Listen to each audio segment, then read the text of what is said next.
Hallelujah, praise the Lord. आप सबको हमारे प्रभु यीशु मसीह में सलाम पहुँचे। आज हम मनन करेंगे उन 7 वाणियों को जो क्रूस पर प्रभु यीशु मसीह ने कही। पहला वाणी है प्रभु यीशु मसीह की कि हे पिता, इन्हें क्षमा कर, ये नहीं जानते ये क्या कर रहे हैं। पिता परमेश्वर चाहता है कि हम जो उसने एक याचना भरी प्रार्थना की है उस समय, जिस समय वो क्रूस पर था, जिस समय वो पीड़ित था, जिस समय वो अकेलेपन को महसूस कर रहा था, उस समय प्रभु यीशु मसीह ने कुछ न देखते हुए अपने पिता से प्रार्थना की, हे पिता, इन्हें क्षमा कर। जबकि वो बहुत दर्द में था, तकलीफ़ में था, रात भर सताया गया, कांटों का चाँद उसके सर पर रखा गया, और फिर भी वो हर एक उस विद्रोहियों को क्षमा कर रहा था जिन्होंने उसके विरोध में कार्य किया। हम देखते हैं कि जब प्रभु यीशु मसीह ने निवेदन किया अपने पिता से, तो उसने यही कहा कि हे पिता, इन्हें क्षमा कर। हालांकि उसके मुंह पर थप्पड़ मारे गए, उस पर थूका गया और उसको हर एक बातों से प्रताड़ित किया गया, यहाँ तक कि उसको अपमानित किया गया और हर एक महायाजकों ने उसके ऊपर दांव पेच खेले। फिर भी प्रभु यीशु मसीह के नाम में उस समय क्रूस पर वो क्षमा कर रहा था, हे पिता, इन्हें क्षमा कर। और हम देखते हैं कि प्रभु यीशु मसीह ने पहली वाणी में स्वयं को प्रकट किया और साथ ही साथ उस पिता को प्रकट किया जिसके साथ उसकी सहभागिता थी। उसने उस सहभागिता को दर्शाया। शायद हम ऐसा ना कर सके, क्योंकि हम जब तकलीफ़ में होते हैं हम सिर्फ सोचते हैं कि हमें डॉक्टर ठीक करें, हम सोचते हैं कि हमारे परिवार हमारी केयर टेकिंग करें, लेकिन उस समय उतनी तकलीफ़ में भी प्रभु यीशु मसीह उस दर्द में भी अपने पिता से सहभागिता कर रहा था और कह रहा था, हे पिता, इन्हें क्षमा कर, क्योंकि ये नहीं जानते कि ये क्या कर रहे हैं।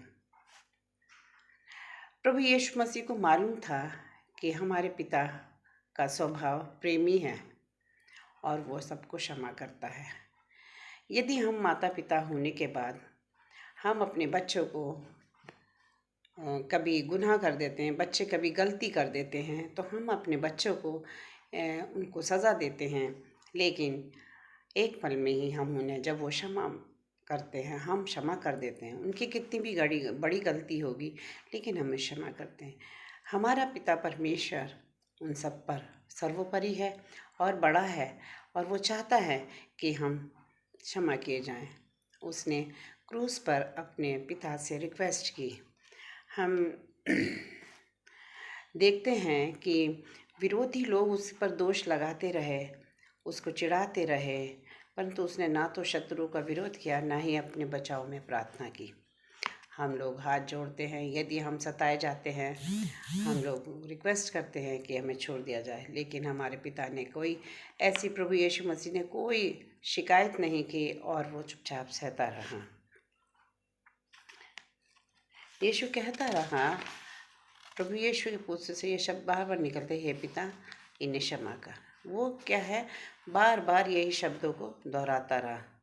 और परमेश्वर हम देखते हैं उसमें जब प्रभु यीशु मसीह क्षमा कर रहा था उन विरोधियों को जो उसके विरोध में थे, जिस तरह से कि लोग उसे छोड़कर भाग गए थे, उस पीड़ा में जब वो पकड़ाया गया, लोग उससे विनती कर रहे थे, लोग उसे विनती कर रहा था, लेकिन उसने विनती नहीं की। लोग विनती करते हैं, लेकिन उसे विनती किसी से नहीं की और वो चुपचाप सहता रहा। वो उन सबको क्षमा कर रहा था जिन्होंने उसके विरोध में उसको छोड़ के भागे, और जिसने उसका इनकार किया, जिसने उसको पकड़ाया, लेकिन उन सब विरोधियों को वो परमेश्वर पिता यीशु से क्षमा कर रहा था, अपने पिता से रिक्वेस्ट कर रहा था कि प्रभु तू भी इसे क्षमा करना। हम देखते हैं कि प्रभु यीशु मसीह ने तमाम वो प्रार्थना जो हम देखते हैं की है, उसने कहा हमें भी मानना सिखाना है। और उसके संग प्रभु यीशु ने ऐसा तर्क दिया क्योंकि ये नहीं जानते कि क्या कर रहे हैं। आज हम भी कभी कभी ऐसा होता है कि हमारे फैमिली में, बाहर बैकग्राउंड में, नौकरी के समय में हमें बहुत सी चीज़ें हमें नहीं पता होती और हम फंसाए जाते हैं, तो उस समय हमें नहीं मालूम होता। इसी तरह से यदि हम प्रभु यीशु मसीह को जानते होते, जैसे यूहन्ना के वचन में लिखा है, ज्योति संसार में आई और लोगों ने उसे अंधकार को पसंद किया। इसीलिए जब ज्योति संसार में आई और लोग उसको अंधकार को पसंद करते रहे, यदि वो ज्योति को पहचानते, ज्योति के पिता को पहचानते, तो वो कभी भी ये ज़रूरत नहीं करते कि प्रभु यीशु मसीह को पकड़ाते। इसीलिए प्रभु यीशु मसीह ने कहा, क्योंकि ये नहीं जानते कि ये क्या कर रहे हैं। तो उसने ये सब चीज़ें जानते हुए भी ये सब कुछ नहीं पता था। क्या यहूदा इस्करियोती नहीं जानता था? क्या महायाजक नहीं जानता था? कि क्या हेरोद नहीं जानता था? वास्तव में शब्द इस समय कहें, सब लोग जानते थे, लेकिन उसको सब लोग सता रहे थे क्योंकि उन्होंने नहीं जानना चाहा कि ज्योति की संतान क्या होती है।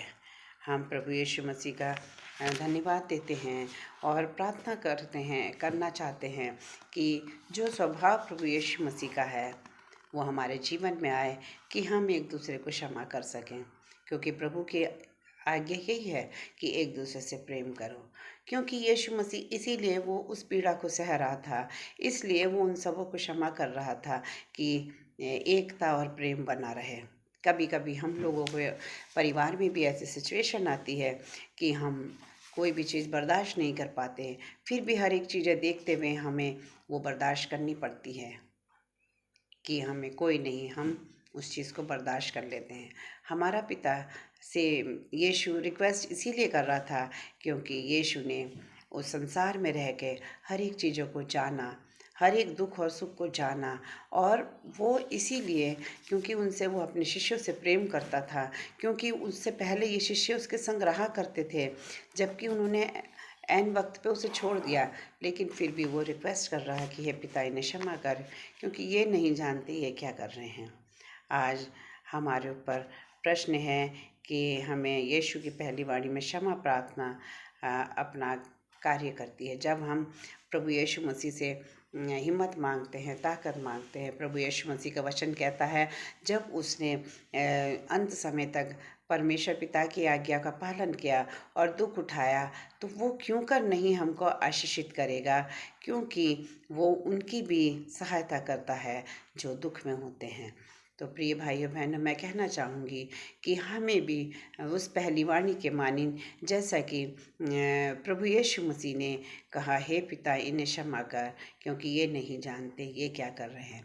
परमेश्वर अपने वचन के पढ़े जाने पर आशीष दे।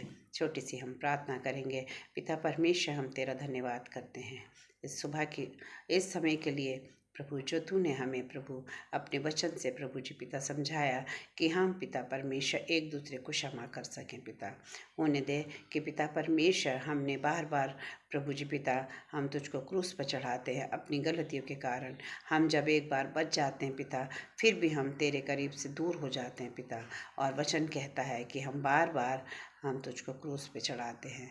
पिता होने दे कि हम बार बार तुझे क्रूसित ना कर सकें, और क्रूस के लहू को प्रभु जी बार बार प्रभु जी अपने जीवन में प्रभु जी महसूस ना कर सके, परंतु अपने स्वभाव को चेंज करते हुए प्रभु एक दूसरे को क्षमा करें और एक दूसरे से याचना करें कि हम भी इस तरह से, जिस तरह से यीशु ने क्रूस पे आखिरी दम तक एक दूसरे को क्षमा किया, हम भी एक दूसरे को क्षमा कर सकें और तेरे पवित्रताई में आगे बढ़ सकें। तेरे पवित्र और मीठे नाम में होके मांगते, सुन और कबूल कर। आमीन।